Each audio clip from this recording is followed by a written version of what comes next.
Sirui has been releasing a lot of APS-C lenses recently. I just reviewed about 6 months ago the Nightwalker Series 75 and 16mm t1.2, and these two lenses are basically the same thing repackaged with autofocus. This is the 75mm f1.2 and the 16mm f1.2, and these two are being added to the trio that was released about a year ago, which consists of a 23, a 33, and a 56. Now, in that review, I was not exactly nice because although the lenses were beautiful, performance was just not up to par.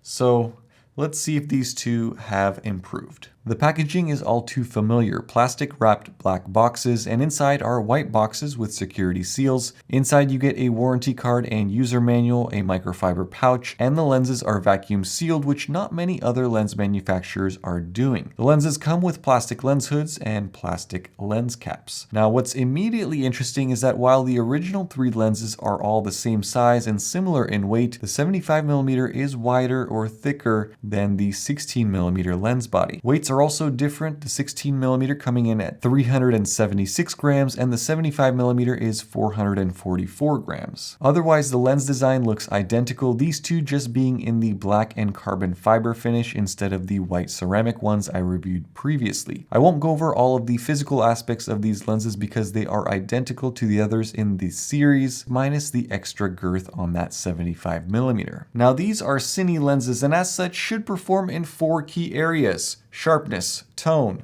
focus breathing, and bokeh. So I took these out with my Sony FX30 and my a6100, and I tried to shoot a bunch of video samples.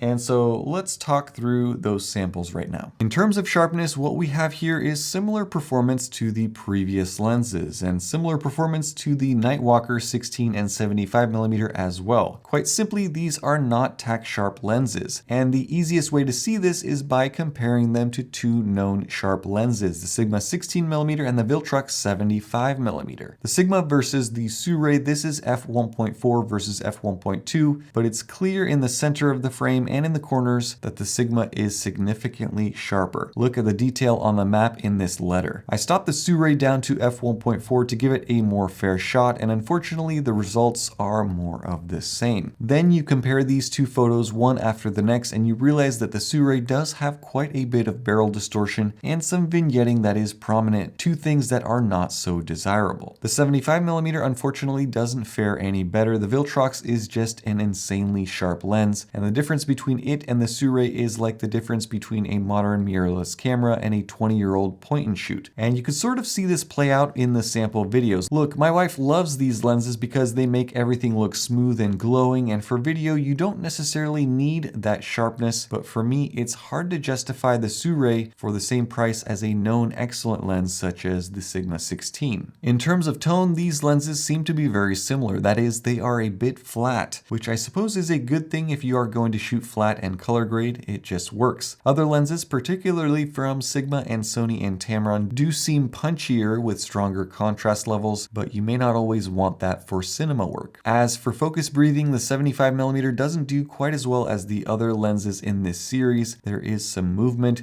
The 16mm, on the other hand, is pretty good with not much focus breathing to report, so that's a plus. Now, the last cinema key is bokeh, and you guys have already had some very strong opinions that were voiced in the comments section of my recent gimbal review, which would have been yesterday or maybe a week ago, depending on when this Indiegogo campaign is launching for these two lenses. I can't get a definitive date as of recording this. The bokeh is, in a word, unique. It is almost tear-shaped with the 16mm, with some quite distracting little dancing if you get it right. I'll reserve my judgment, but some people may like this and others may not. The 75mm bokeh is smooth, but you don't get perfect circles very often. They are footballs in the corners and edges, and there is a little bit of this swirling effect as well, which may be favorable or not depending on your cine style. I do want to talk about 3 more points with these two lenses. Flare performance. These lenses flare pretty hard even with the lens hoods attached. You get pretty prominent green flaring that affects contrast levels and fills a bunch of your frame. Now, can it be used cinematically? Sure, but this is an attribute of the lenses that does need to be noted. Chromatic aberration performance is simply not cutting it. I could go easier on these lenses if they were, let's say, $100 budget options, but when you have Sigmas and Viltrox options that do such a great job and the prices are so similar, it just doesn't make sense. Unfortunately, this is not an issue that Sirui has addressed with these two lenses, and it's a problem with the previous three as well. Lastly, autofocus. Now, the firmware on the first three lenses in this series was old pre-production, and I can tell immediately that the autofocus on these lenses is significantly better. The STM motors are fairly quiet, but there is some hunting on occasion, and with my presumably pre-production model of the 75mm, I was unable to use it on my FX30. It simply would not focus, even if I stopped it down to f16. Now, it worked perfectly fine on my A6100 though, so I'm guessing again it's just another firmware issue. As I said, I think the autofocus can't be trusted 100% yet, but maybe some updates can fix that.